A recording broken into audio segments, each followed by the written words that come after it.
بسم الله الرحمن الرحيم.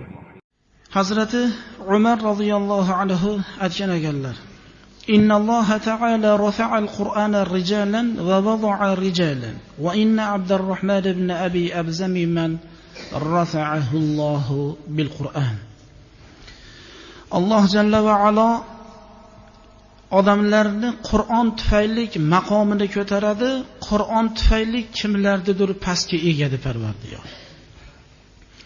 Abdurrahman ibn Abi Abza esa Alloh Qur'on tufayli ko'targan kimsalardan bo'ldi dedilar. Qur'oni Karimga amal qilsa, Qur'on insonni aziz qilar ekan.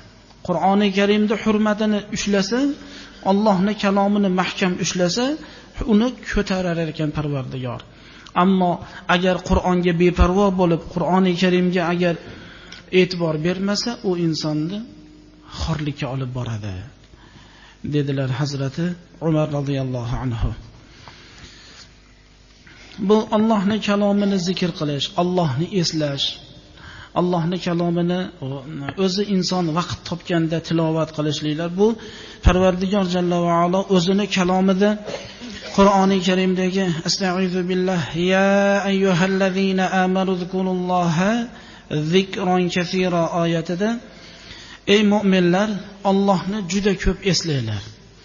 Allohni eslash ibodatlar bor ekan, vaqt bilan eslanadigan ibodatlar bor ekan. Misol uchun namoz, 5 vaqt namoz o'qishlik Alloh buyurgan vaqt. Bomdod kun chiqqunga qadar o'qib olish kerak.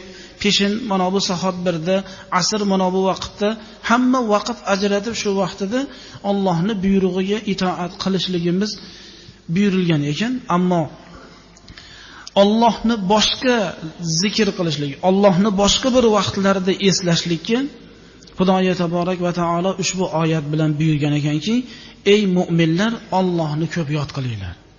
Allohni ko'p eslanglar. I'lam anna zikrallohi afzalul ibadat لأن الله جعل لسائر العبادات مقدارا وجعل لها أوقاتا ولم يجعل لذكر الله مقدارا ولا وقتا وأمر بالكثرة بغير مقدار. Bilingki dedilar, Allohni eslash ibodatlarning eng afzali. Chunki Alloh jalla va ala bandalarni hamma boshqa ibodatlariga vaqt belgilab, misol uchun Ramazon oyida zakot beramiz. Dehqonchilik qilgan odam ushurini, o'sha dehqonchilik qilgan vaqtida foydani olganda ushurni beradi. Hajga boradigan odam haj vaqtida